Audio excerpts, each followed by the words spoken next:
जय मां सरस्वती। फ्रेंड्स आज अब हम पढ़ेंगे लेव वाइगोत्स्की के सिद्धांत के प्रीवियस ईयर क्वेश्चंस। देखिए, मैंने एक एनालिसिस किया है कि हर साल 2 क्वेश्चन तो आते ही है इसके। ठीक है, अब आप चेक कर सकते हो कि 2 क्वेश्चन के कितने मार्क्स हो गए। ठीक है, अब देखिए मैंने लिखा है ये 2024 के 24 में 1 2 3 क्वेश्चन आए, ये 23 का क्वेश्चन है। ठीक है, तो 3 क्वेश्चन आए हुए हैं 2024 के दिसंबर के एग्जाम में।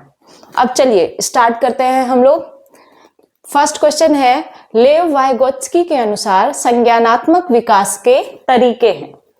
बताइए। फर्स्ट ऑप्शन है मनोवैज्ञानिक उपकरणों के उपयोग में महारत हासिल करना। सेकंड ऑप्शन पर्यावरण के अनुरूप ढलना सीखना। थर्ड ऑप्शन संज्ञानात्मक द्वंद्व पर प्रतिक्रिया को पहचान पाना। एंड फोर्थ योजनाओं को सुसंगत संपूर्णता में संगठित करना। अब देखिए क्वेश्चन आपसे पूछा क्या है कि वाइगोत्स्की के अनुसार संज्ञानात्मक विकास के तरीके, यानी कि कॉग्निटिव डेवलपमेंट के। तो हमने देखा था कि जो कॉग्निटिव डेवलपमेंट है उसमें क्या करता है बच्चा, बताइए कहां से सीखता है। तो उसमें ऑप्शन क्या हो जाएगा कि बच्चा जो अपने आसपास की चीजें होती है ना उन्हीं को ही सीखता है। ठीक है ना, चीजों से सीखता है।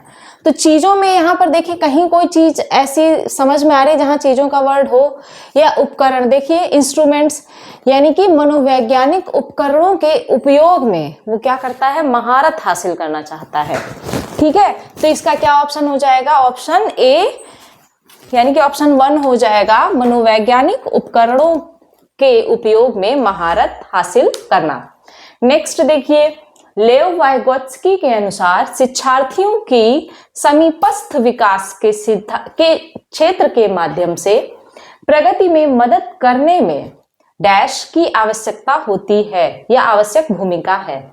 ऑप्शन ए भौतिक पर्यावरण, ऑप्शन बी MKO यानी कि अधिक जानकार अन्य, ऑप्शन सी परिपक्वता, एंड ऑप्शन डी सकारात्मक सुदृढ़ीकरण। देखिए क्या कह रहा है कि जो लेव वाइगोत्स्की है उनके अनुसार जो शिक्षार्थियों की समीपस्थ विकास के क्षेत्र, यानी कि ZPD zone of proximal development के माध्यम से जो प्रगति करने में मदद होती है। ठीक है ना, तो किसके माध्यम से ज्यादा प्रगति होती है बच्चों में, बताइए क्या होगा, अधिक जानकार अन्य। क्यों? क्योंकि वो उनसे सीखता है बच्चा, है ना। तो अधिक जानकार अन्य यानी कि मोर नॉलेजेबल अदर।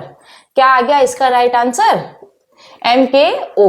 और देखिए मे बी नेक्स्ट ईयर, मुझे लगता है ये 2021 या 23 में ही क्वेश्चन पूछा था कि शिक्षार्थियों के ये जो समीपस्थ विकास के क्षेत्र है ना, यानी कि ZPD, इस पर क्वेश्चन चेंज करके जैसे ये बोल दिया ना कि इसमें प्रगति में मदद करने में MKO की आवश्यक भूमिका है। ठीक है, तो यहाँ पर शिक्षार्थियों की यहाँ पर डैश लगा दिया है कि समीपस्थ विकास क्षेत्र के माध्यम से।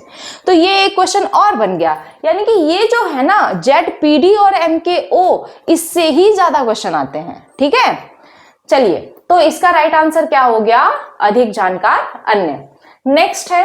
नेक्स्ट क्वेश्चन है कि लेव वाइगोत्स्की के अनुसार भाषा और विचार के बीच क्या संबंध है। तो बताइए भाषा और विचार के बीच क्या संबंध है। ऑप्शन 1 है भाषा विचार को आकार नहीं देती है। ऑप्शन 2 विचार भाषा को आकार देते हैं। ऑप्शन 3 भाषा और विचार एक दूसरे से स्वतंत्र हैं। एंड ऑप्शन 4 भाषा और विचार विकास की जटिल विनिमय प्रक्रियाएं हैं। तो बताइए आप सभी क्या होगा। देखिए ये तो होगा नहीं, क्यों? क्योंकि भाषा विचार को आकार नहीं देती, ऐसा गलत है। ठीक है, विचार भाषा को आकार देते हैं, नो, क्योंकि ये दोनों कॉम्प्लीमेंट्री आ गए ना, तो ये बिल्कुल नहीं होंगे। फिर देखिए भाषा और विचार एक दूसरे से स्वतंत्र हैं। अगर स्वतंत्र होंगे, जब तक हम विचार करेंगे नहीं तो भाषा में उसको कन्वर्ट कर ही नहीं पाएंगे, इसलिए ये भी नहीं है। ठीक है, अब देखिए भाषा, अब जब ये तीनों नहीं है तो चौथा तो होगा ही होगा। एक बात तो ये रही। दूसरा, आप इसको पढ़ लीजिए, क्या है कि भाषा और विचार विकास की जटिल विनिमय प्रक्रियाएं हैं।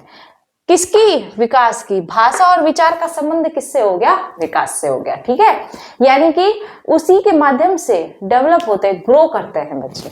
चलिए नेक्स्ट ऑप्शन क्वेश्चन है कि पियाजे और वाइगोत्स्की के सिद्धांतों में एक प्रमुख समानता है। ऑप्शन 1, भाषा और विचार के संबंधों के बारे में उनका चिंतन। ऑप्शन 2, बच्चों के विकास में चरण जैसी प्रगति पर ध्यान। एंड ऑप्शन 3, बच्चों की स्वयं की शिक्षा में संलग्नता और जुड़ाव। ऑप्शन 4, संज्ञानात्मक प्रक्रियाओं में संस्कृति की भूमिका। तो आप ही बताइए क्या होगा इसका राइट आंसर, क्योंकि यहां पर पियाजे और वाइगोत्स्की दोनों के सिद्धांत में से कोई एक इंपॉर्टेंट पॉइंट है। तो चलिए बताइए आप सभी क्या होगा इसका। देखिए तो इसमें राइट आंसर क्या होगा, बच्चों की स्वयं की शिक्षा में संलग्नता और जुड़ाव। क्यों? दोनों ने बच्चों को खुद से सीखने पर जोर दिया है, ठीक है। यानी कि बच्चा पहली बात तो खुद से सीखता है, दूसरा यहाँ पर संस्कृति से भी वो जुड़ाव रखता है। इन्होंने बताया है, पियाजे ने क्या बताया है कि प्ले करके, एक्टिविटी के माध्यम से वो खुद से सीखता है ना। और वाइगोत्स्की ने क्या कहा है, इन्होंने कहा कि स्वयं की शिक्षा में संलग्नता और जुड़ाव, दोनों में को रिलेट करके ये इंटरेक्शन करके पढ़ते हैं, ठीक है। तो क्यों? या तो शिक्षक के माध्यम से बच्चा सीखता है, पहले तो वो खुद से सीखता है, दूसरा संस्कृति, तीसरा वो MKO पर्सन्स के माध्यम से सीखता है। तो ये क्या है, एक दूसरे के से क्या है, संलग्न होकर के शिक्षा ग्रहण करता है बच्चा। चलिए अब हम लोग चलते हैं नेक्स्ट क्वेश्चन पे। हाँ तो चलिए हमारा 5th क्वेश्चन है, लेव वाइगोत्स्की का मानना था कि विकास डैश। बताइए। ऑप्शन 1 है सीधे परिपक्वता के परिणाम से होता है। ऑप्शन 2 सीधे सामाजिक संपर्क के परिणाम से होता है। ऑप्शन 3 आनुवंशिक प्रोग्रामिंग का खुलासा है। एंड ऑप्शन 4 प्रकृति में असंतत है। तो बताइए वाइगोत्स्की ने किसके बारे में बात करी है? सोशियो कल्चर, ठीक है ना। यहां पर सीधे परिपक्वता के परिणाम नहीं होगा। फिर देखिए सामाजिक संपर्क, तो ये होगा, लेकिन एक बार फिर भी हम ऑप्शंस पूरे देखते हैं। क्या? आनुवंशिक प्रोग्रामिंग, ये इन्होंने नहीं कहा है। प्रकृति में असंतत नहीं। पर्यावरण के बारे में किन्होंने कहा है? जीन पियाजे ने। तो ऑप्शन हमारा 2 हो गया राइट आंसर, कि सीधे सामाजिक संपर्क के परिणाम से होता है, ठीक है। नेक्स्ट क्वेश्चन है, लेव वाइगोत्स्की के अनुसार बच्चों को सीखने में सक्षम बनाने के लिए इनमें से कौन से कारक की महत्वपूर्ण भूमिका है? ऑप्शन 1 है संवाद, ऑप्शन 2 है व्याख्यान, और ऑप्शन 3 सजा, ऑप्शन 4 पुरस्कार। ये 2023 में आया हुआ क्वेश्चन है। चलिए देखिए क्या कह रहा है कि बच्चों को सीखने में सक्षम बनाने के लिए कौन सा कारक महत्वपूर्ण होता है? अगर बच्चा बातचीत करेगा तभी तो वो सीखने में सक्षम हो पाएगा, तो यहां पर संवाद हो गया, ठीक है। नेक्स्ट देखिए, पियाजे और वाइगोत्स्की के अनुसार सीखना किस प्रकार होता है?